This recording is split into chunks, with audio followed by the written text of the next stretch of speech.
సందర్భంగా ఆండాళ్ చరిత్రను తెలుసుకుంటూ వీడియోలు చేసుకుంటున్నామండి. గత వీడియోలో ఆళ్వార్ల గురించి తెలుసుకున్నాము. అయితే ఈ వీడియోలో గోదాదేవి తండ్రి గారైన విష్ణు చిత్తుల వారు గురించి తెలుసుకుందాం. మహిళా లోకానికి స్వాగతం. అందరికీ నమస్కారం అండి. మనము ఈరోజు గోదాదేవి తండ్రి విష్ణు చిత్తులు అవతారం గురించి తెలుసుకుందాం. ఎందుకంటే దీన్ని విష్ణు చిత్తుల వారు అంటే సాక్షాత్తు శ్రీమన్నారాయణుని వరము చేత ఆ గరుడ పెరుమాళ్ళే విష్ణు చిత్తులుగా భూమి మీద అవతరించారు. మరి వీరు ఎక్కడ అవతరించారు, ఎలా అవతరించారు, ఏం చేసేవారు, మరి వారికి గోదాదేవి ఏ విధంగా లభించింది అనేది ఈ వీడియోలో తెలుసుకుందాం. అయితే మనకు దక్షిణ భారతదేశంలో మధుర అనే పుణ్యక్షేత్రం ఉంది. అక్కడ మీనాక్షి సుందరేశ్వరులు గొప్ప దేవాలయం, అమ్మవారిది మీనాక్షి అమ్మవారు ఉంటారు. అటువంటి గొప్ప క్షేత్రానికి 50 మైళ్ళ దూరంలో ఉంటుందండి. ఇది శ్రీవిల్లిపుత్తూరు అనే ఊరు. మరి దీనికి పేరు ఎందుకు వచ్చిందట అంటే విల్లి అను రాజు పరిపాలించాడు ఈ నగరాన్ని. అందుకని దానికి విల్లిపుత్తూరు అనే పేరు వచ్చింది. మరి అప్పుడు స్వామి భూదేవిని హిరణ్యాక్షుడు చాపలాగా చుట్టి సముద్రంలో దాచిపెట్టినప్పుడు శ్రీమన్నారాయణుడు భూదేవిని రక్షించడం కోసము వరాహస్వామి రూపాన్ని పొంది రక్షిస్తాడు. అయితే రక్షించిన తర్వాత ఆ భూదేవి కోరిక మీద ఆ వరాహస్వామి వటపత్రశాయి రూపంలో ఈ విల్లిపుత్తూరు అనే ఊర్లో కొలువై ఉన్నారన్నమాట. ఆమె పుష్పాలంకరణ చేస్తూ ఆనందపడింది అక్కడ. కాబట్టి ఆ విధంగా వీరు శ్రీమన్నారాయణుడు స్వయంగా వటపత్రశాయి రూపంలో కొలువైది ఉన్నాడు. ఆ ఊరు అన్నమాట ఇది. ఆ శ్రీవిల్లిపుత్తూరులో అక్కడ భక్తజనులందరూ కూడా ఆ వటపత్రశాయికి కైంకర్యం చేస్తూ సేవలు చేస్తూ జీవిస్తున్నారు. అటువంటి శ్రీవిల్లిపుత్తూరులో పరమ భాగవతోత్తమునిగా ప్రసిద్ధి చెందిన ముకుందార్యుడు అనే శ్రీ వైష్ణవుడు ఉన్నాడనమాట. ఆయన ధర్మపత్ని పద్మావతి.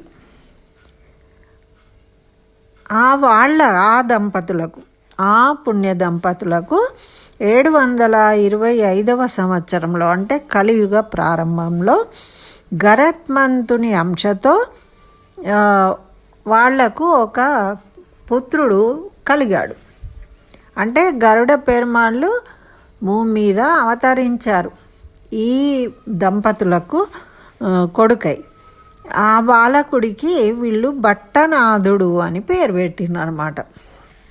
అయితే విష్ణువును సదా చిత్తంలో ఉంచుకొని ఎప్పుడూ వీళ్ళందరూ వటపత్రశాయికి పూజలు చేయడం కదా, కైంకర్యాలు. ఆ విధంగా కూడా మరి గరుడ పెరుమాళ్ళు ఎప్పుడూ సేవించేది విష్ణుమూర్తిని. కాబట్టి సదా విష్ణుమూర్తిని తన చిత్తంలో ఉంచుకున్నవారు కాబట్టి వీరికి విష్ణు చిత్తుడు అనే పేరు వచ్చిందనమాట. అందరూ కూడా ఎప్పుడు చూసినా విష్ణు భక్తుడు కాబట్టి విష్ణు చిత్త అని పిలిచారట. ఆ విధంగా ఈయనకి ఆ పేరు వచ్చింది.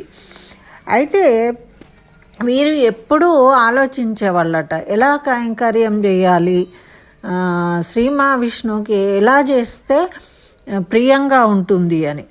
ఓసారి భాగవతం చదువుతూ ఉంటే అందులో కృష్ణావతారంలో కంసుడు కృష్ణుడిని బలరాముని తీసుకురమ్మంటే వీళ్ళు రేపల్లె నుండి వెళ్తూ ఉంటారు కదా మధురకు.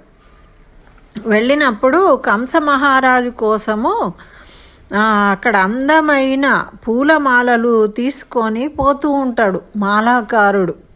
అంటే మాలలు తయారు చేసే అతను అన్ని అందమైన మాలలు తీసుకొని పోతూ ఉంటాడట. పోతూ ఉంటే అప్పుడు వాళ్ళు మాకు ఇయ్యమని కోరిండ్రట. కృష్ణుడు అడిగాడు. అతడు తన జన్మ ధన్యమైందని చాలా సంతోషపడ్డాడట. అంటే సాక్షాత్తు కృష్ణ భగవానుడని తెలియకున్నా కూడా వాళ్లకు ఆ పరమాత్ముని దివ్య రూపం చూడంగానే అది ఆకర్షణకు లోనైపోతారు కదా.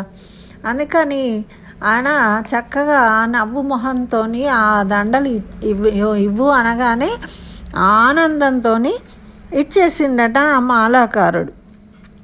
ఆ మాలలను శ్రీకృష్ణునికి సమర్పించగానే ఆయన సంతోషపడ్డాడు. ఆ మాలాకారుడు అనుగ్రహించబడ్డాడు. ఈ విషయం తెలుసుకున్నారు చదివినవారు విష్ణు చిత్తుల వారు. చదివి కృష్ణుడికి మాలలంటే ఇష్టం కాబట్టి పుష్ప కైంకర్యం చేసి తరించాలి అని కోరుకున్నారట. అప్పటికప్పుడు పూచిన పూలను మాలలుగా కట్టి స్వామికి సమర్పిస్తూ ఆ విధంగా సేవ చేస్తూ కాలం గడుపుతున్నారు. మాలా కైంకర్య పరుడు విష్ణు చిత్తుడు మాలా కైంకర్యమునకు గాను ఏం చేసిండు అంటే తన పెరడును మొత్తం తన ఇంటిలో ఎక్కువ భాగము మొత్తం కూడా మల్లె, జాజి, చేమంతి మంచి సుగంధభరితమైన పుష్పాలు కలిగిన చెట్లను, తులసి చెట్లను, తులసి అంటే ఇష్టం కదా శ్రీ మహావిష్ణువుకు, అందుకని తులసి వనాన్ని పెంచిండు. ఇంకా ఆయనకు రోజు ఇదే దినచర్య. ఆ చెట్లను బాగా చూసుకోవడము, పూచిన పూలను తెంపడము, మాలలు కట్టడము, స్వామికి సమర్పించడం. ఇట్లా తులసి చెట్లను పెంచి పోషణ చేశాడనమాట. అయితే ఈయన చాలా మృదు మధుర వాక్కులతో మాలలు కట్టి స్వామికి వినిపించేవాడట. ఈ మాలలు ఇస్తూ ఆ స్వామిని స్తోత్రాలు చదివేవాడు. ఆ స్తోత్రాలన్నీ కూడా మృదు మధురమైన గానంలాగా, పాటల్లాగా పాడేవాళ్ళట. ఈ కవితామాలలు, పుష్పమాలలతో పాటు ఈయన పాటలు కట్టి పాడేవాడు కదా, కవితామాలలను కూడా సమర్పించేవాడు. అంటే అట్లా పాశురాలు అంటారు వీళ్ళు. అక్కడ తమిళనాడు కాబట్టి అరవ భాషలో రాసిందనమాట. అయితే అప్పుడు ఆ స్వామియే ఈయనకు అందరికన్నా మొట్టమొదటి ఆళ్వార్ కాబట్టి పెరియాళ్వార్ అంటే పెద్ద ఆళ్వార్ అని పిలిచారట. ఆ పేరు పెట్టారు స్వామి. అట్లా వీరు చక్కగా 108 దివ్య పుణ్యక్షేత్రాలను అతిథి సేవను చేశారు. అంటే అన్నీ దర్శించారనమాట వీళ్ళు. ఎక్కడెక్కడైతే విష్ణు దివ్య దేశాలు ఉన్నాయో అన్నీ కూడా దర్శించిండ్రు. ఇట్లా ఈ విషయం. అయితే ఈ విధంగా మనము కనుక ఒకవేళ ఆయన ఎంతటి భక్తుడు అని తెలియాలంటే అర్ధరాత్రి సమయంలో అతిథి వచ్చినా కూడా ఆ ఇంట్లో హరినామ స్మరణ వినిపిస్తుందట. వైష్ణవ మత వ్యాప్తికి పాటు పన్నిద్దరాళ్వార్లు దివ్య ప్రబంధము రాశారన్నాం కదా, అందులో వీరు రాసిన పాశ్రాలు కూడా ఉంటాయన్నమాట. అయితే వీరు ఏమంటారు, నైత్యానుసంధానం అంటే ఎప్పుడు కూడా మనము సంపూర్ణంగా భగవంతుడికి మనం ఏమీ ఇవ్వలేము, అన్ని భగవంతుడు ఇచ్చిన వాటినే మనము సమర్పిస్తున్నాం. కాబట్టి ఎప్పుడు ఏమంటారట అంటే, అయ్యో మంచి కూరలు లేవు, వండిన పదార్థాలు వేడిగా లేవు, పిండి వంటలు కుదరలేదు, టేస్ట్ మంచిగా లేవు, మంచి బియ్యము వండలేకపోయాను, దయతో తృప్తిగా భుజించుడు అనుకుంటూ నివేదిస్తాడట. అంటే ఆయన భావం ఎప్పుడూ కూడా అయ్యో ఇబ్బంది కలిగిందా, మీకు బాగున్నాయా, బాగాలేవా, ఎలాగో చేసేసిన నేను అని అంటూ ఉండేవాడట. అట్లాంటి మాటలు వినిపిస్తాయట. అర్ధరాత్రి మనం వాళ్ళ దగ్గరికి వాళ్ళ ఇంటి దగ్గరికి వెళ్ళినా కూడా హరినామ స్మరణ వినిపిస్తుంది, మళ్ళీ ఇటువంటి మాటలు వినిపిస్తూ ఉంటుందట. అట్లా వీరు అక్కడ మాలా కైంకర్యాన్ని చేస్తూ ఉన్నారు. ఒకసారి ఏమైంది, ఒక బ్రాహ్మణోత్తముడు వచ్చిండట. వర్షాకాలానికి అవసరమైన వంట చెరుకు పదార్థాలు అన్నీ మనం ఏం చేస్తాము, వర్షాకాలంలో బయటకు పోలేరు కాబట్టి ఆ కాలంలో దానికి సరిపడా అన్ని సామాన్లు తెచ్చుకొని ఇంట్లో ముందే పెట్టుకునేవాళ్ళు. కట్టెల పొయ్యి ఉండేది కాబట్టి అప్పుడు దానికి సంబంధించిన ఈ పప్పులు ఉప్పులు పంటలలో వచ్చినాయి అన్నీ భద్రంగా స్టోర్ చేసి పెట్టుకునేవాళ్ళు అన్నమాట. అయితే ఆ 8 నెలల కాలంలో సేకరించి ఉంచుకుంటాము. ఆ వర్షాకాలం 4 నెలలు 3 కాలాల కదా, ఆ మిగతా 8 నెలలు కష్టపడి అన్నీ తెచ్చిపెట్టుకుంటే ఆ వర్షాకాలంలో వీళ్ళు వాటిని ఉపయోగించుకునేవాళ్ళు అన్నమాట. అట్లా సమకూర్చుకునేది. అట్లనే మనము ముసలితనంలో మనం ఏం చేయలేము. వర్షాకాలంలో మన ఇంట్లో ఉన్న వాటినే తినాలి, వర్షంలో బయటకు పోలేము, అప్పుడు పంటలు పండించుకోలేము, ఏం చేయలేము. కాబట్టి ధనమును ఏ విధంగా అయితే మనం దాచుకుంటామో అట్లా ముసలితనంలో కావలసిన ధనాన్ని వయసు ఉన్నప్పుడు దాచుకుని వాటిని ఉపయోగించుకొని ముసలితనంలో ఇబ్బంది లేకుండా ఉన్నట్టు మనము ఈ జీవితంలో పుణ్యాన్ని సంపాదించుకుంటే మరో జన్మలో అది మనకు ఉపయోగపడుతుంది. ఈ డబ్బులు వస్తువులు ఏవి కూడా మనకు తర్వాత జన్మకి తీసుకువెళ్ళలేం. ఈ శరీరంతో ఉన్నవి ఇక్కడే వదిలేసి వెళ్ళాలి మరణం సంభవించినప్పుడు. కాబట్టి మన వెంట వచ్చేది ఏమిటి అంటే మన జ్ఞానము, మన యొక్క చేసిన కర్మల ఫలితము. పుణ్యమైతే పుణ్యము, పాపమైతే పాపము. అది మనము భగవంతునికి సమర్పించుకున్నట్టయితే మనకు పుణ్యం పాపాలు అంటకుండా మనము ఈ జీవుణ్ణి కడతీర్చుకోవచ్చు. అయితే ఇటువంటి పరతత్వ నిర్ణయము ఇవన్నీ అక్కడ పండితులుకి చెప్పుకునేవాళ్ళు అన్నమాట. ఈ విధంగా చెప్పేటప్పుడు ఒకరోజు ఏమైంది, పరతత్వ నిర్ణయం చేయడానికి ఒక పండిత సభ ఏర్పాటు చేసిండు. ఆ రోజుల్లో ఇప్పుడు మనకు ప్రవచనాలు చెప్పినట్టు రాజులే ఏర్పాటు చేసేవాళ్ళు అన్నమాట పండిత సభలు. ఆ ఊరు జనాలందరూ వచ్చి వినేవాళ్ళు, ఎందుకంటే తరించాలి కదా, అందుకోసం. అయితే పరతత్వ నిర్ణయం చేయడానికి పండిత సభను ఏర్పాటు చేస్తే నానా దేశాల నుండి పండితులు అక్కడికి వస్తూ ఉన్నారు. అయితే ఒకరోజు శ్రీవిల్లిపుత్తూరులో వటపత్రశాయి ఆయన శ్రీమన్నారాయణుడు ఈ విష్ణు చిత్తుని దగ్గరికి వచ్చి మేల్కొల్పిండట. మధురలో సభ జరుగుతుంది, పరతత్వ నిర్ణయం చేయమని ఆదేశించిండట.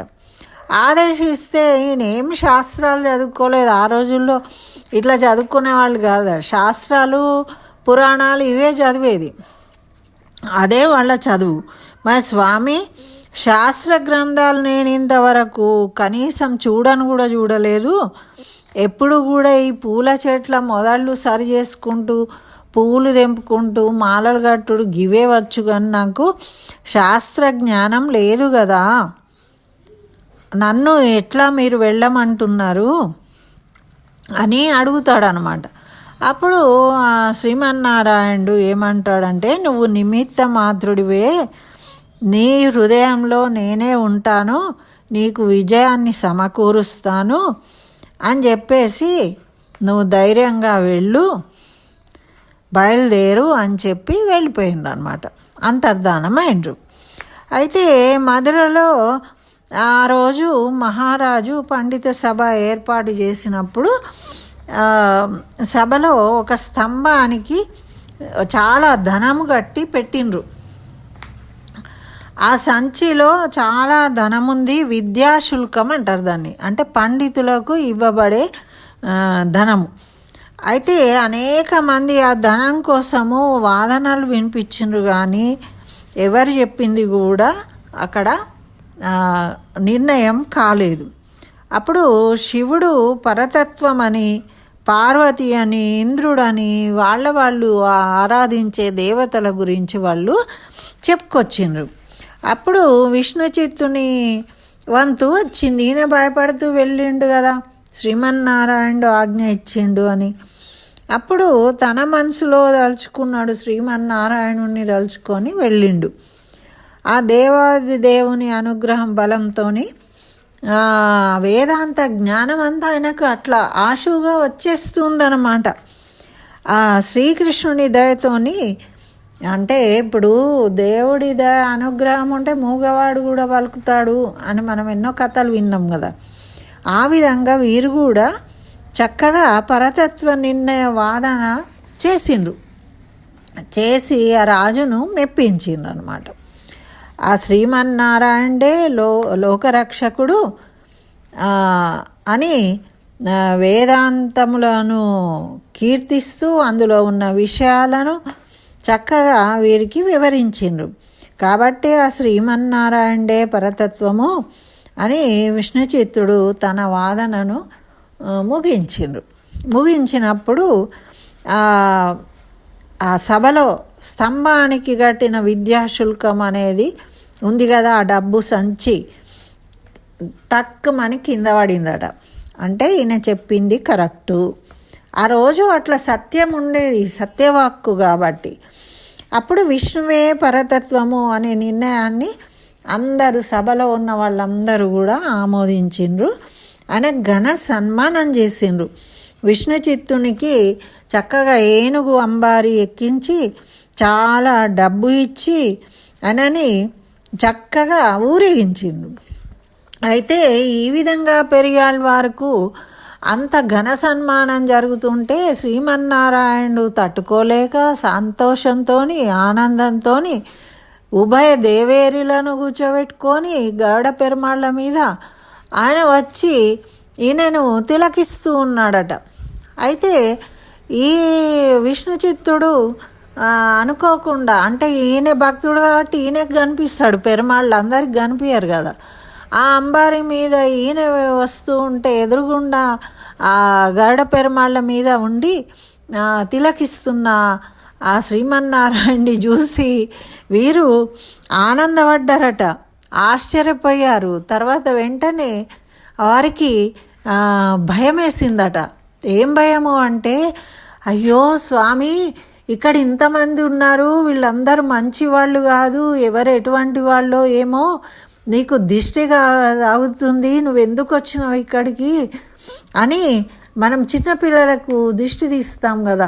ఆ విధంగా పల్లాండు అని తిరుపల్లాండు 12 కీర్తనలు ఉంటాయి అందులో, ఆ 12 పాశ్రాలు. ఆ 12 పాశ్రాలను వాడారట. నువ్వు చల్లగా ఉండాలి, నీకు మంగళం కావాలి, నీ చేతులు బాగుండాలి, కాళ్ళు బాగుండాలి, నీ కళ్ళు బాగుండాలి అని.